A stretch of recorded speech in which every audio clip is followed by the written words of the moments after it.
said before, I'm Jeremy Everett, the director of the Texas Hunger Initiative. Our headquarters is at Baylor University in Waco, Texas. We have 12 offices around the state of Texas, and certainly we are grateful to our office here in El Paso for the great work that they're doing to address hunger and poverty. This morning, we're first going to hear from Salvador Balcorta, the CEO of La Fe, to tell us a little bit about what La Fe has been doing and to give us recommendations. So, Salvador, the floor is yours. How many of us would sit and listen to the sorrow, the hurt, the anguish, the pain, the palpitation that quickens until it goes insane? How many of us would sit and listen? ¿Cuántos de nosotros escucháramos la pasión, the passionate plea to let us be, to let us see, and injustice become justice, and inequality become equality, a dishonor become honor, a death become life? How many of us would sit and listen to a cry of sorrow, to a cry of fight, to make things right? ¿Cuántos de nosotros escucháramos al corazón gritar un grito de angustia que asusta hasta a sí mismo? Un grito de guerra que corre y palpita, que se llena de emoción, que transmite una pasión que se sale para afuera. Un grito de guerra that leaps and reaps your own heart y te hace llorar porque no puedes negar la injusticia, el deshonor, el engaño, el desrespeto a nuestra gente. Y la fuente de nuestro vivir calls for war, a chore most of us would rather put aside. The injustice, the inequality, the dishonor, the death that we must face. If the heart spoke, how many of us would sit and listen to an angry heart? Buenos días, good morning. Buenos días. As you can see, we're not really here to talk to you about hunger. You've heard a lot about hunger. At La Fe, we've been talking about hunger for 48 years. We've been talking to Congress for 48 years.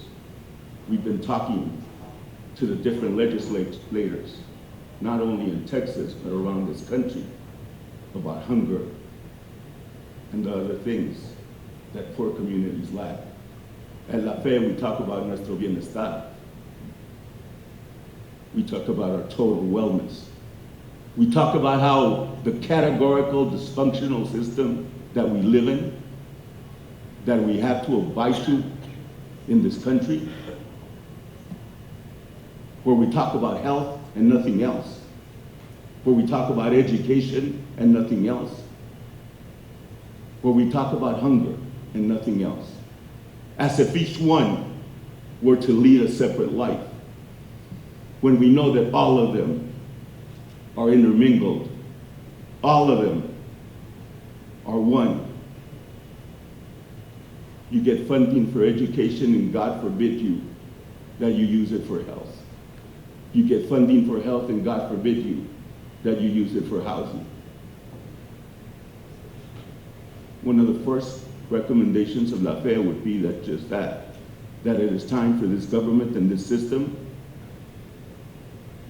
to get away from that categorical funding, to understand that when people live in poverty, it's not only hunger that affects them.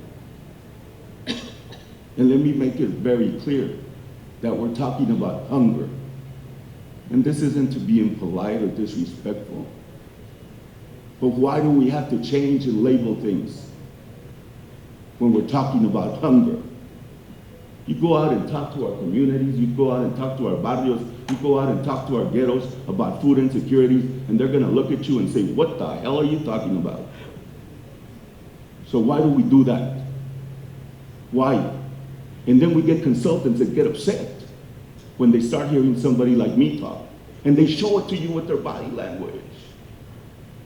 So if you come from the barrio, if you come from the street, if you come from the gang, and somebody is showing you with body language that, oh, what is this guy talking about? I'm a consultant, I'm earning a lot of money, and he's here, being impolite. Well, you're being impolite.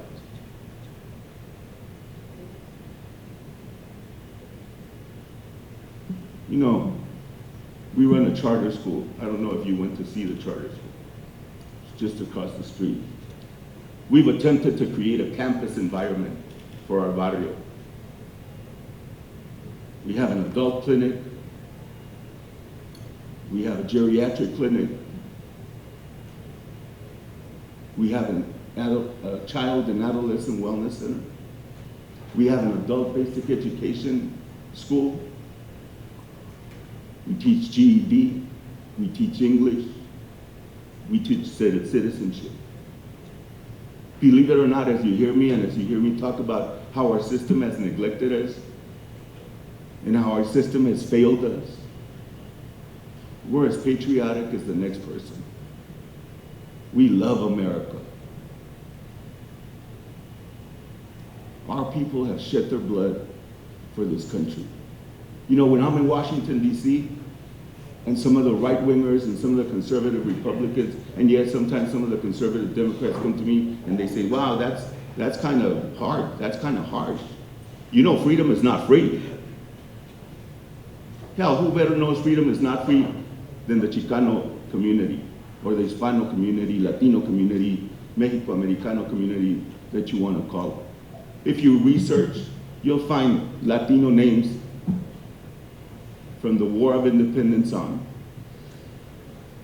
If you mark our numbers in World War II, Korea, and Vietnam, percentage-wise, we have more numbers than any other community. So we know freedom is not free. Our ancestors, together with the black community, the Chinese community, and some of the other colored communities, laid the track from the east to the west coast and gave their lives laying those railroad tracks to unite the United States. Our people continue to shed their blood, and when I say our people, it's mostly Latino, Hispano, Mexicano people in the fields. They're the ones that bring the crops, they're the ones that bring the fruits, they're the ones that bring the vegetables to our table so that we can eat. And guess what? They don't eat. They don't eat. You want to go and tell Congress something, you tell Congress that it's time for them to be equal, that it's time for them to let us come to the table and sit at the table. But you need to stand up and be harsh. You need to stand up and be forceful. You need to tell Boner and all his people that it's time for them to start representing us and start doing legislation and start doing what they're supposed to do, not playing little games. Not trying to knock every legislation that the President of the United States brings up. Not showing their internal racism. Because I don't care what people say, you know, a lot of the stuff that's going on in America today isn't because the president is too liberal. It's because the president is a man of color, and we can't stand that. We cannot stand that in this country. And all of that is tied into hunger. All of that is tied into hunger. We still do not get represented the way we should. Everybody yells out, everybody is so happy that we've become the largest minority in this country, but what good does it do us if we're the poorest community, if we're the least educated community, if we're the community that works the most and yet earns the least? You talk about hunger, we're the hungriest element in the country.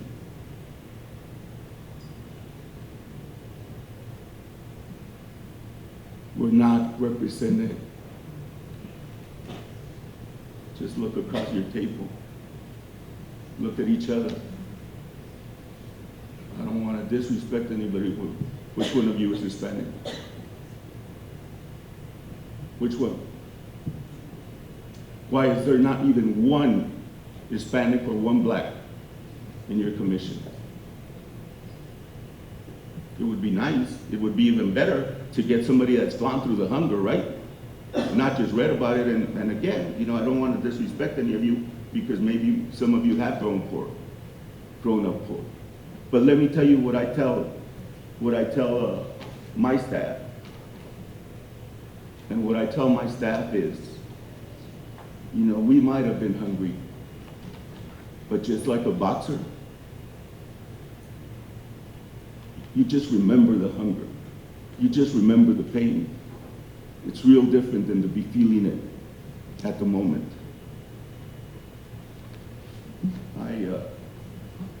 I think I've gotten my point across. We can talk about statistics, we can talk about percentages, we can talk about numbers all we want to. You've got a lot of numbers, you've got a lot of percentages.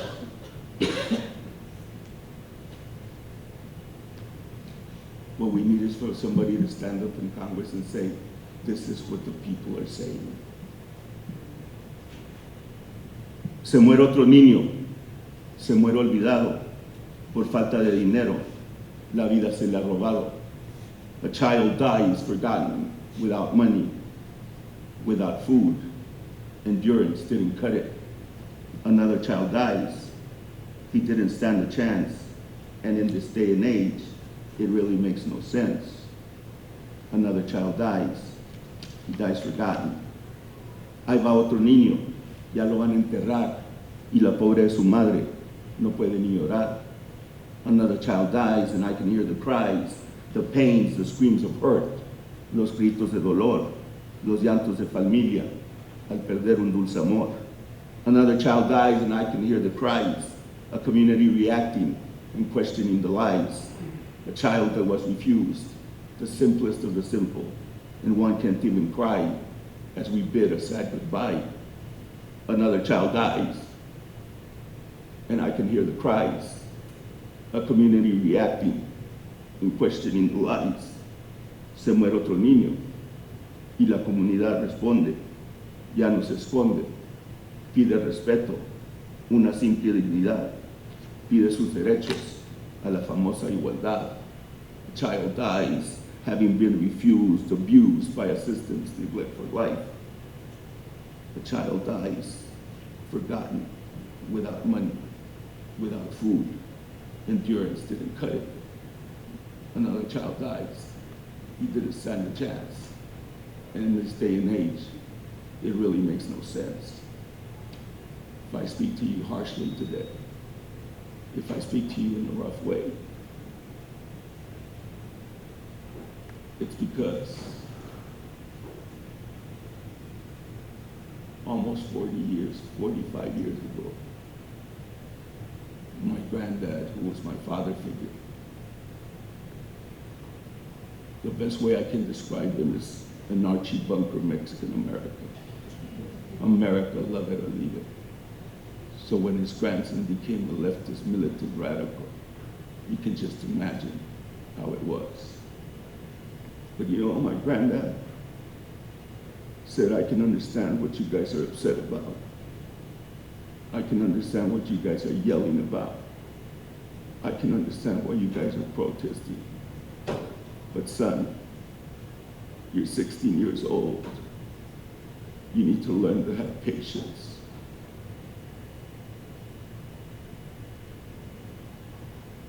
It's been 45 years. The patience has kind of run thin. We're tired,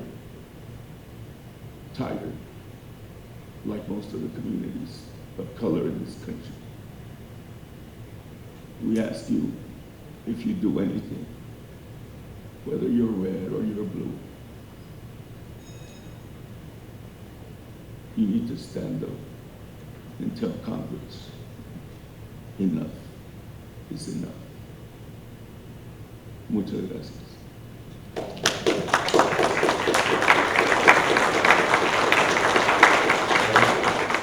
Thank you, Mr. Balcorta. That was very passionate, and I think we've got it brings to mind how much weight we carry, and so I appreciate your words. Well, I've been in commissions, and I know how it is to be the messenger. You know, Okay. so by no means are we criticizing you guys. We're criticizing the man up in the hill. And those of you that know them personally need to rattle them and shake them a bit because we do that at Lafayette. We do it. You know, we're real proud to only have 25% of our funding that is government funded. 25%. As I've traveled around this country, it's always the other way around. 75% government funded, and maybe 25% yours. It's 80% funded, maybe 20%. And that's why, in a certain way, we can stand up and speak out the way we do, because we are not threatened with getting our monies cut. That answer? Yes, thank you.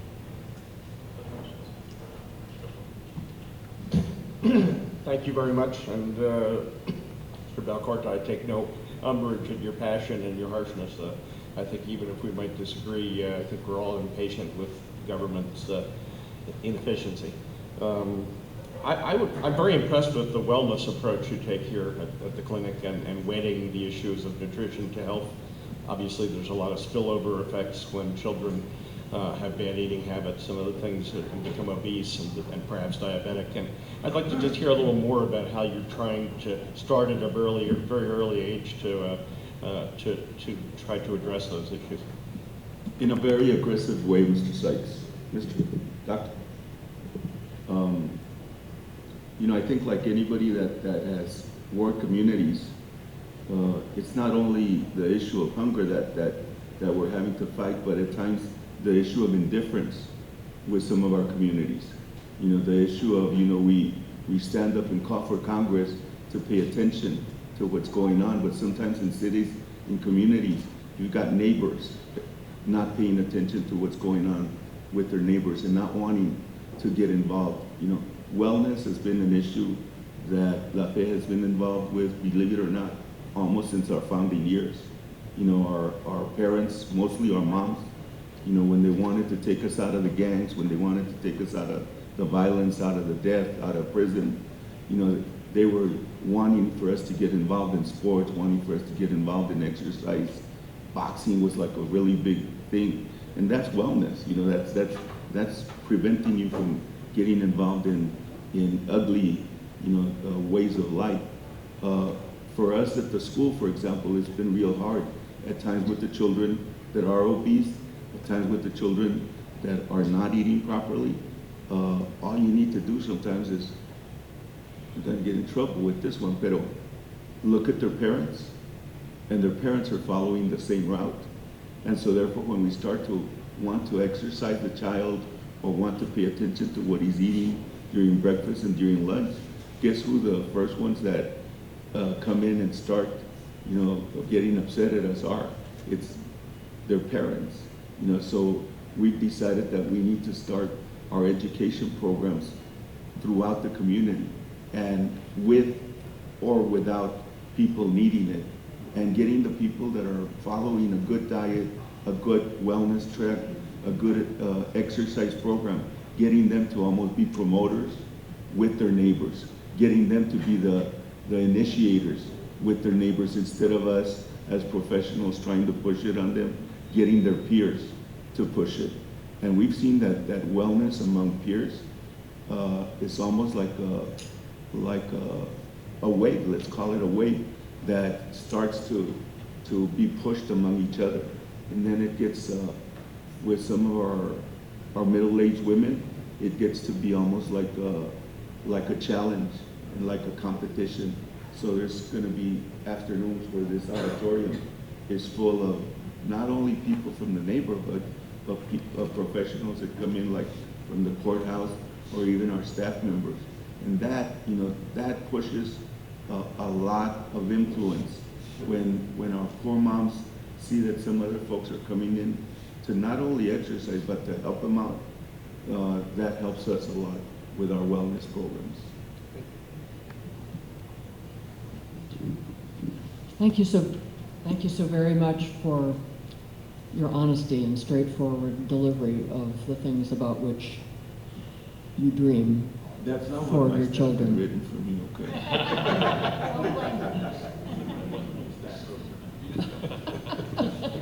I get it.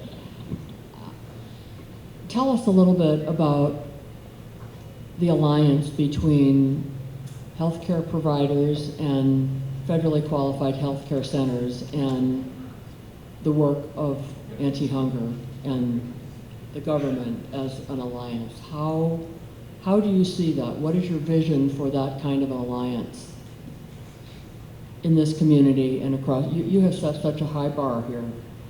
It's a model for other communities, and if you would talk about that a bit, please, that would be great. You know, we're involved with National Council for La Raza. As a matter of fact, you know, I was part of the leadership team of National Council for La Raza for 10 years before I got sick. I've been sick for 4 years, and I just started to walk about 4 months ago, but I've been in a wheelchair for almost 4 years. And so that's stopped me from traveling a lot. But my staff goes out and travels, and they're involved with National Association of Community Health Centers, Texas Association of Community Health Centers, like I said, National Council of La Raza, American Public Health Association, almost all the major organizations. And again, you know, there's been a spillover from our government's policy tank and our government's way of thinking in the categorical fashion that when you go to community health center meetings, federally qualified health center meetings, a lot of them tell you, you know, I don't know why you guys are involved in all of this. You know, we're here to provide health, and that's it. And when you tell them, you know, well, you know, hunger is part of health, housing is part of health, you know, education is part of health, they go like, you know, we don't want to get involved in that. We've gotten some of them to now start getting involved. You know, in Texas, we've got at least 10 community health centers, federally qualified health centers, in San Antonio, in Houston, in Dallas, in Austin, that have followed the trend. You know, we've got now community health centers in San Isidro, California, in San Diego, in Washington, D.C., in Denver, in Seattle, and Chicago. A lot of them we've formed almost like informal alliances, sharing with each other, you know, what we're doing, sharing with each other. Some of them, you know, at least 3 of them, we've helped them transition from being a neighborhood health center to becoming a federally qualified health center. And that's why we established the policy center in San Antonio. But man, we got hit big time with just the establishment of a center outside our city. And especially when they found out that we were going to do a policy center in San Antonio and one in San Diego. You know, the national organizations got a little bit, not upset, but a little bit paranoid in the sense of, are they trying to start a national organization? And by no means were we trying to do that. We were just trying to see if we could share some of what we've been doing. Thank you. Thank you both for the incredible testimonies. Mr. Balcorta, I want to have you help us clarify something. You have a wonderful example here of what a one-stop shopping is, as we were told as we walked around, which is a highly effective model. But when you talk about the problems with the categorical system, we have heard other people recommend block granting, and I don't know if you see any dangers to that, or whether you think that's really what you're talking about, because I think we need to be really clear in our recommendations when people say we should block grant SNAP. You've heard that. Most places we've heard, for goodness sake, don't do that.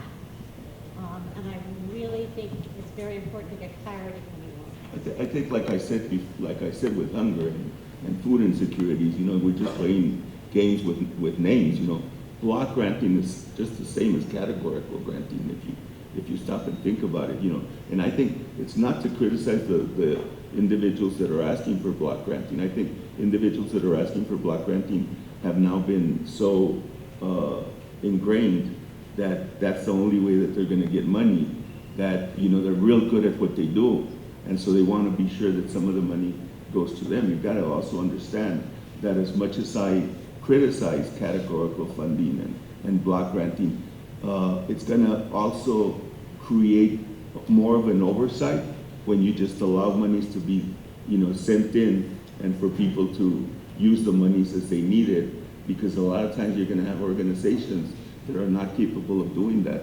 So, you know, it's gotta be done, and I don't know if Ms. Underhill disagrees with that, it's gotta be done in a very phased-in fashion and in a very careful fashion. Because, you know, I mean, believe it or not, years ago, I would criticize not-for-profits that hadn't been doing anything for 15, 20 years. You know, the only thing that they had done is you know, when their children grew up, involve them as staff members. When they got married, involve their partners as staff members. And that's the only way that organization had grown. You know, as we talk about doing away with categorical funding, and as we talk about allowing organizations to build capacity, you also have to be willing to stand up and stop some of the organizations that are literally just mismanaging monies and not doing what they're supposed to. You know, it's a big difference to have been around 48 years and just have an organization that just grew up, as opposed to having an organization that has blossomed and grown. You know, a lot of us grew up in this organization. You know, some of us started at the age of 14 in this organization. So that's a long, long time. You know, we were youth being outreach workers. We were youth, you know, being involved in community organizing. When we took over the leadership of the organization had been around for 25 years. And it was one clinic, a $3 million budget, and 70 employees. Well, if you take a look at that, and if you truly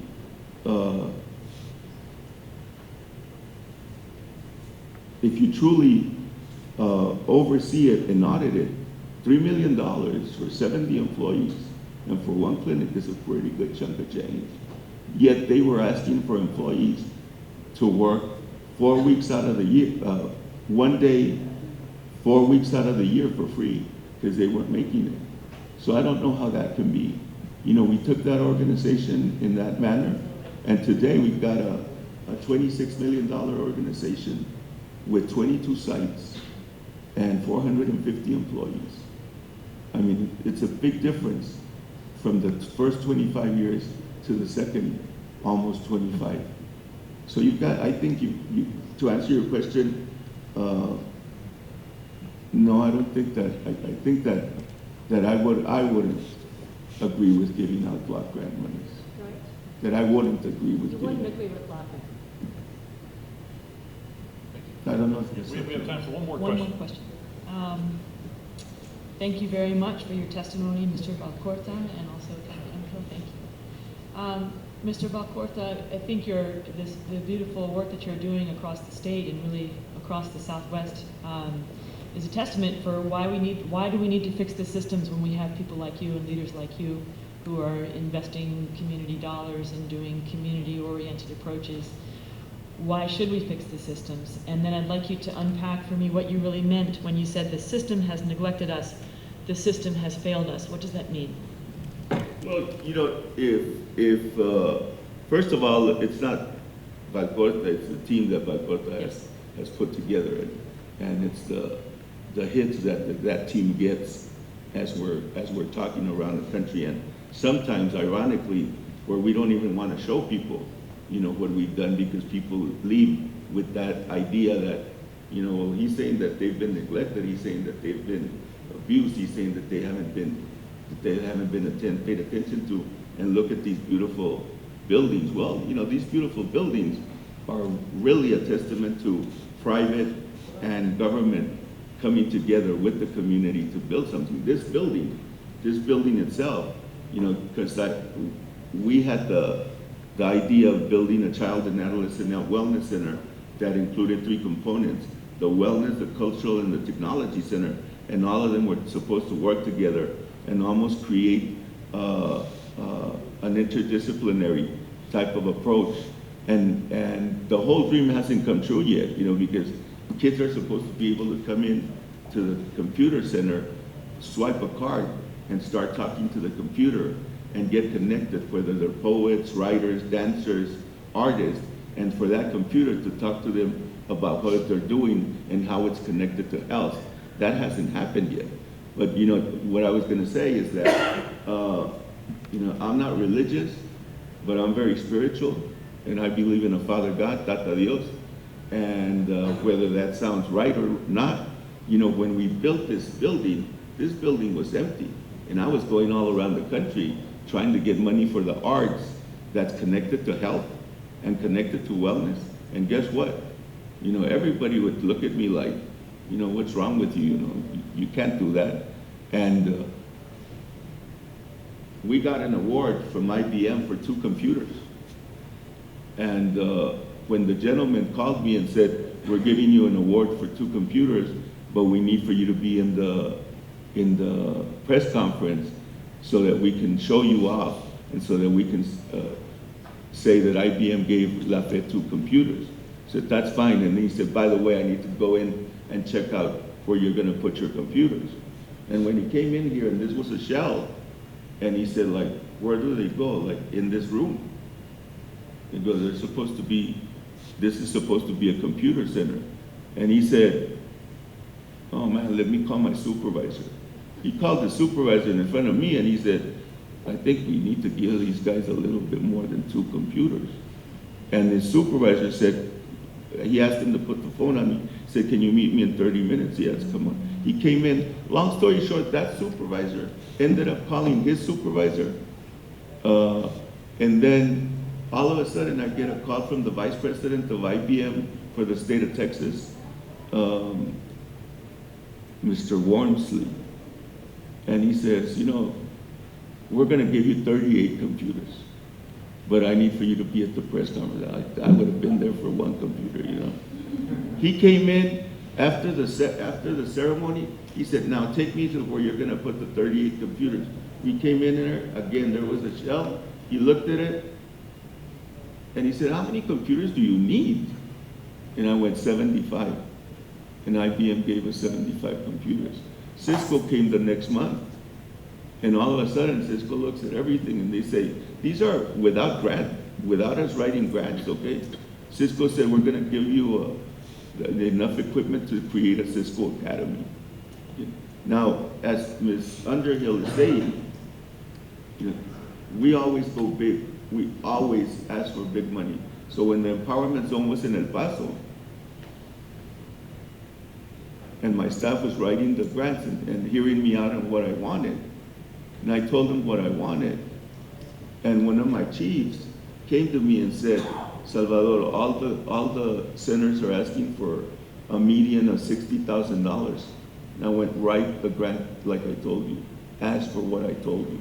When we went to the ceremony, the gentleman, one of our politicians, you know, and I won't say his name because then it'll be on the record, pero D. Margo told me, you're crazy. That's too much money. I said, that's what we need. You didn't put a cap on the RFP. There's no cap on the RFP. They voted on it and we got $680,000. And we got money for a print shop. We got money for an audio video graphic design center. We got money. What I'm saying is that, you know, we have had to pull teeth to get where we are. We've never bowed down to what we can get or what we can't get. We've stood up in Congress for the state. We've stood up in some of the different commissioners' meetings around the country. And so what I'm saying is that if we were just writing your traditional types of grants, we wouldn't have what we've got today. You know, just to give you an idea, I told you, we took over this organization with $3 million. $3 million. You know how much we get in federal monies today? $5.4 million. That's only $2.4 million in the past 23 years. That's almost $100,000 a year. So what I'm saying is that if we were waiting for the federal government or the state government to give us money to be able to do our services, we wouldn't be doing what we're doing. And that's where it's very hard, extremely hard, for our fellow organizations around this country to get monies. And you know, we are pussycats compared to some of the friends that we've got in Oakland and Philadelphia and New York, and you know, so when they stand up, a lot of times, you know, people will go like, don't give them the money, they're gonna use it to buy arms, you know.